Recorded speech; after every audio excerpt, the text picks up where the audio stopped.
I'm making this survival crafting game where your goal is to bring life back to a barren, orange planet. And when I say orange, I mean really orange. The whole premise of the game is that you, as this little robot, are personally responsible for transforming that dead rock into something, let's say, less orange. At some point, I was going to have to let go of some of the orange. Well, that day has come, because I finally added soil terraforming, and for the first time, Mars is turning green. Oh, and yes, we now have miner and storage drones too, but more on that later. Before jumping into soil terraforming, I want to quickly update you on what's been happening behind the scenes. First bit of news, the game is now being published by Pretty Soon. They are super friendly, especially towards solo indie devs like me, and they have been helping a lot with QA, translations and making the game more accessible for more people. Next up, I am finally ready to launch the free demo version. It will have at least 5 hours of content, possibly more if you're the type who likes to take your time. The demo is also translated into 10 different languages. Make sure to subscribe to the channel and wishlist the game so you will get notified when it's out.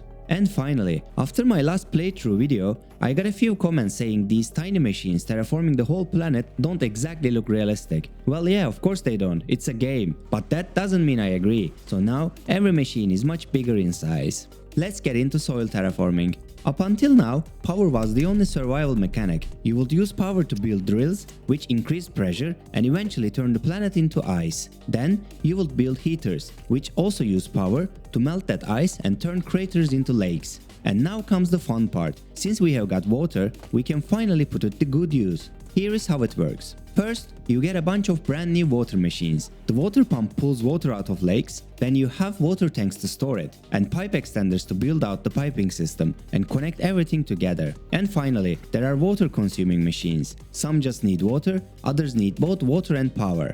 Now if you remember, power works in fixed units. If a machine needs 1 power per second, you have to give it exactly that, or it just won't work. But water is different. It behaves more like real water. If your pump sends 1 liter per second and you connect 2 machines, they will each get half liters. That's why water machines now have an output percentage. They will run if they get the minimum, but work better if you give them more. Pretty fun mechanic if you ask me. Let's start with the piping. My first approach was to make water pipes behave like real ones, where you manually build straight lines, U-turns. You get the idea. But with all the twists and angles you need to build, it ended up being more of a hassle than a fun mechanic. So I scrapped that and reused my cable system instead. After tweaking a few parameters, they now look like something that could actually carry water. Next up, pipe extenders. Since you will need to connect lots of machines together just like you do with power, you will need a way to build out the pipe network. These were the initial models I came up with, and after some polishing they now look like this. One big difference from power, water pipes can stretch much farther than power cables. Then, I needed to create the water pump. You see, my initial idea was to put them near a water source and they would automatically work, but this means you could just cover one crater with pumps and be done with it. It's also not fun. After all, you've got a huge chunk of water sitting right there, why not use it? Then, I decided to put platforms on top of the water so you could place pumps on them, because you need to be able to access the water and power ports to connect them. But that turned out to be a chore as well, and no matter what I did, it didn't look good. That's when I landed on a solution I'm actually really happy with. In the final version, you build the pump directly on top of the water and it builds a walkable platform from the pump to the nearest shore, so you can connect everything without needing floating platforms. Pretty neat. One final touch was the sound effect. I needed something that felt like water being pumped. My search ended up on water mills, which do sound like water. But they didn't really match this futuristic pump working on Mars, did they? Then I had a genius idea. You won't believe what kind of sounds you can create with proper music editing software and the right source of sound. Now, I needed a way to store water somehow. Unlike power sources like solar panels or wind turbines, water pumps don't rely on environmental factors. So why would you ever need to store water? Well, remember what I told you about water machine efficiency. It becomes very strategic to store as much as water as you can and then run a machine with full efficiency when it matters. I want players to come up with solutions like this and strategize as much as they want. My goal as the developer is to supply as many tools as possible and let players figure out the rest. And about actually showing the water on the tank, after some experimenting, I made these water tank models. This transparent water shader made me cry a couple of times, but in the end I got it working. Time to show some machines that are using water. Carbon Extractor pulls carbon dioxide from the air and using water and power creates a new resource called carbon. The more water you pump, the faster it produces a single carbon. Well, not that fast. Then, by converting 4 carbons, you can create a carbon rod, which will be used in the next terraformation category, life.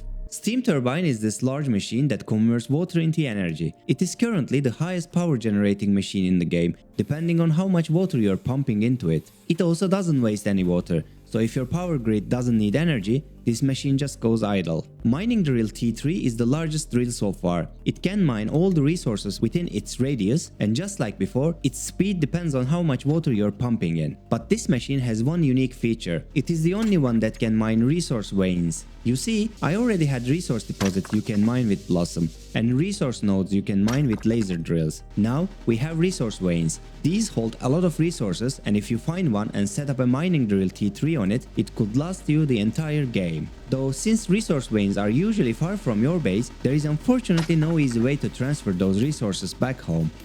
Or is there?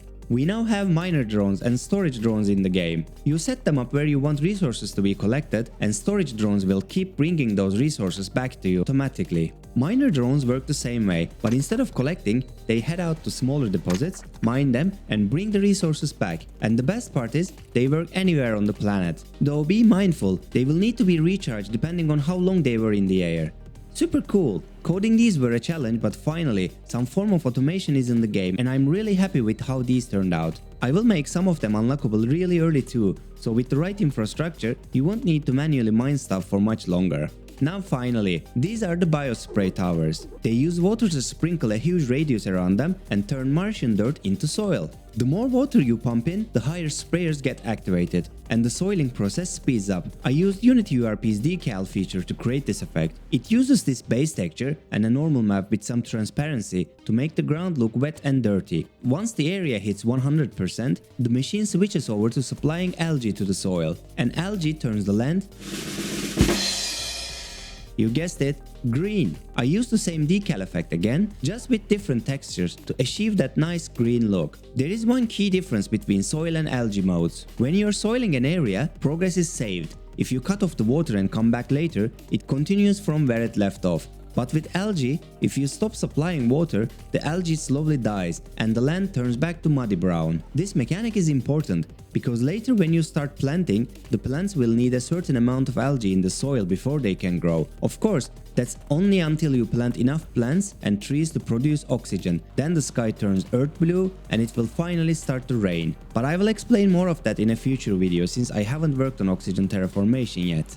I think by now, you get what I'm trying to do here with the game design. Instead of giving you a game where you repeat the same actions over and over, I'm gradually phasing out old mechanics and introducing new ones, like transitioning from power to water, or going from manual mining to drones, or setting up small mining outposts with big laser drills, and using drones to transport the mine resources back to base. You will see that progression not just in gameplay but visually too, as the planet shifts from orange to white to green. I believe this kind of pacing will keep things constantly fresh. My main goal is to make something fun to play, something that keeps you engaged and invested for hours.